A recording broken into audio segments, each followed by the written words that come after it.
I get to America, and in Istanbul, where I was born and raised till I was 8, it's a big city, and so we lived in the city in an apartment building. It was a small apartment that we lived in. Right. We get there, and they said, "This is your house." So what do you mean? Our house plus, like, how many other people live here? And these are the 30 people that live with us. Right.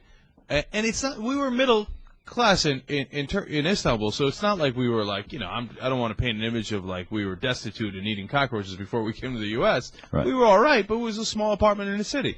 And but still eating cockroaches. Oh, yeah, but that's a delicacy. Yeah, because you're Turkish. Okay, just all the Turks, calm down. Just kidding. No one actually so thinks it's a delicacy. So am I. Okay. Because Turks get upset. No, do not say that. Americans would believe it.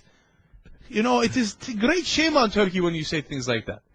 So I get here, and it's a house in the suburbs, like a lot of you have, right? But I'm like, what is all this green stuff around it, right? They're like, that's your lawn. I was like, no. You mean I could run around all this and it's mine?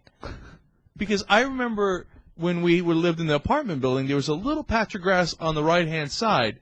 I mean, it's a real city, a lot of concrete, but there's a little patch of grass on the side, and we shared it with the other apartment buildings. It was like tiny, and we would play like crazy. They were like, we'd play marbles, and we'd play this, we'd play that. I'm like, this is bigger than the one. Were you sad to leave? Of course. Are you kidding me?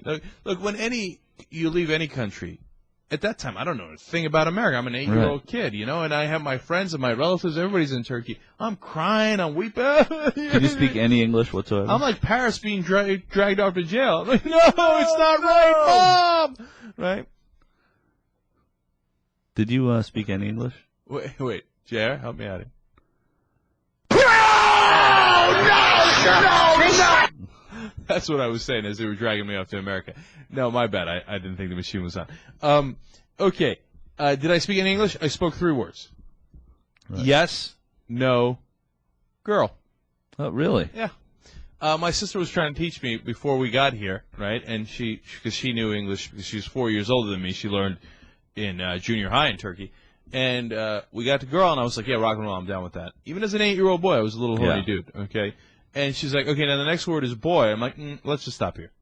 Really? Yeah, I was like, I'm not getting boy. I'm not feeling boy. Anyway, and besides, my sister didn't have a lot of patience when she was 12 to deal with me. She's like, okay, look, you'll learn when you get there. So we left it at that. And so I instantly fell in love with the country, right? I mean, they took me to my elementary school where I was going to start. It was in the middle of 3rd grade, actually. And they're like, now, this is your elementary school. I said, well, this must be the best elementary school in the whole country. Because there's like 3 soccer fields, 2 baseball fields, right? Yeah. I didn't realize some of them were football at the time. And a basketball court outdoor. I'm like, I heard that the best universities in Istanbul have fields like this. But I was like, this country is, it's my friend who got the box of porn that I gave him, I told that story a couple of weeks ago. As he said, it is too good. It is a treasure chest. It just cannot be true. And I fell in love with the country, and I loved it, and I've loved it ever since. The quick story on language. I get here, 2 quick stories, actually. Do you speak, to this day, perfect Turkish? I think perfect stretching it, but fluent. Yeah, fluent. Yeah, like for about 2 sentences, people are like, oh, that dude's an actual Turk. Like when you go to Istanbul, nobody questions your Turkishness. They do on the 3rd sentence. Really? At the 3rd sentence, they're like, you're stumbling a little too much, and it's not the accent. It's that I can't find the words. I have an 8-year-old vocabulary, and I haven't practiced in a long time. So they're like, Germany or America?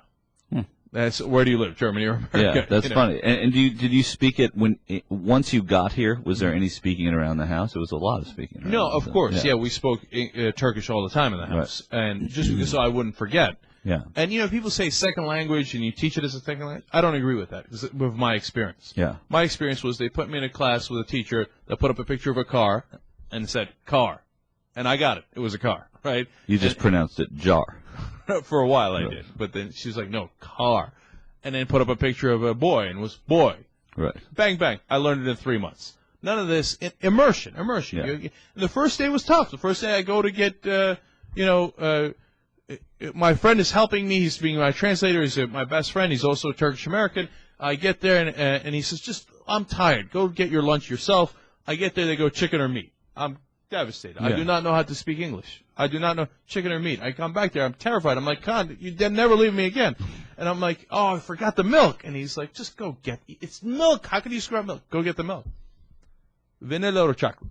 Okay, I just gave the cafeteria lady a Turkish accent. Vanilla or chocolate?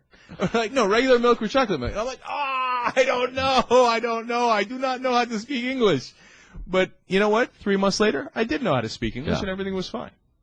There's your random immigrant story of the day. And our obligation, being called the Young Turks, to every once in a while visit your Turkish roots. It's always fun.